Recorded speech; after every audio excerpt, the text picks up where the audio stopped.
442 Academy ten training an tran le a voin hi ni lai ni bani somni sang ni somni pakhat combination zirtir me ka ball chang lo tu zokin loin set free dan tur zirtir me ka ni mun ola loin set zel dan tur zirtira drill an tran le cheni mun ol zon a zirtir ni in khilna atangkai em thian te mun ol om va mu chat chat kha in khilna poimo em ni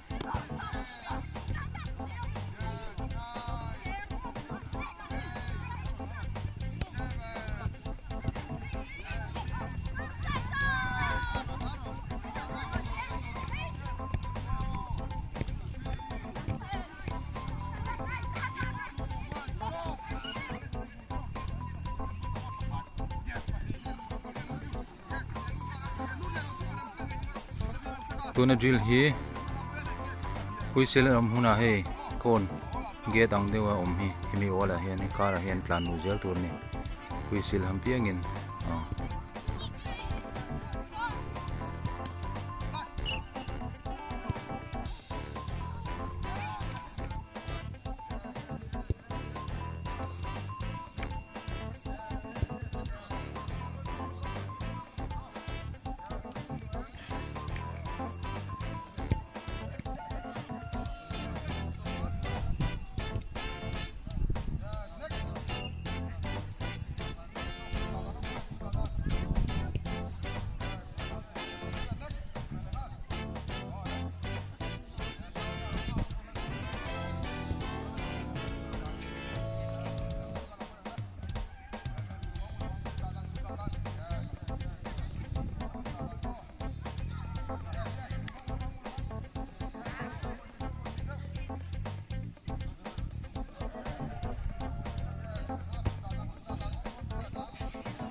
tuna din asetir hi pas lo 60 turin defender te lo hlat turti nia defender ne na in hlailain pas turin khol lawanga a hlat thut ti a khanin pas turin va khol turani defender te ne na in hlailo kha tuna in zir berni pas donin poimo em ni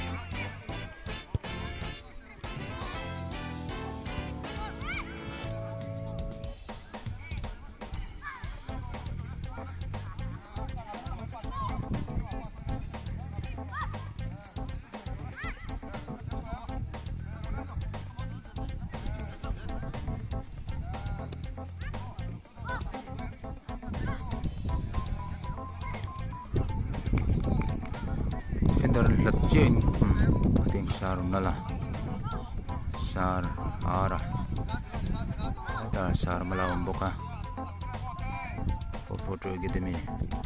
clear me gani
tuna hian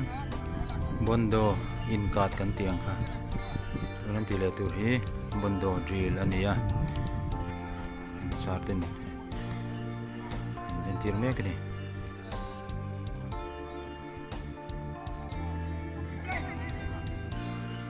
serthum rong bip serthum rong ha thei neutral ania neutral inan tho tur chu ball ron pe tu te achung in khel te hian neutral hi ball an pe thela theya amaro chu neutral player te hianin ball pe tu chi khan pelet le the ni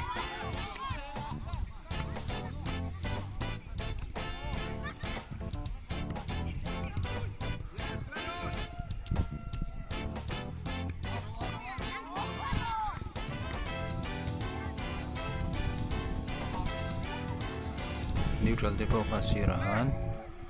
pass thei turin alo jetson ngai space an lo zon sak ngai ni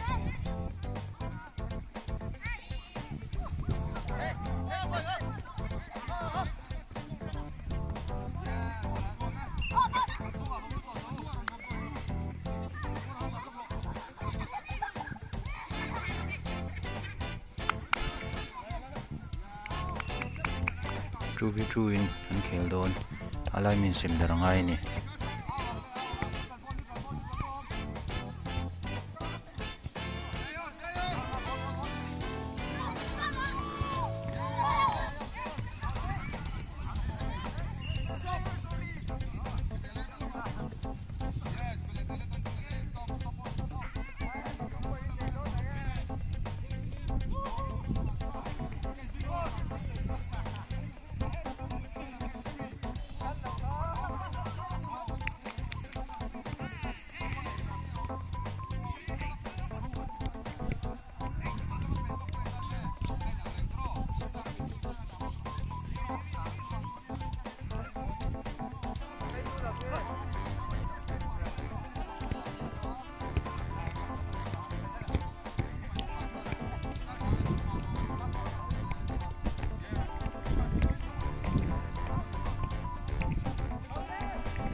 442 Football Academy training kan zo leta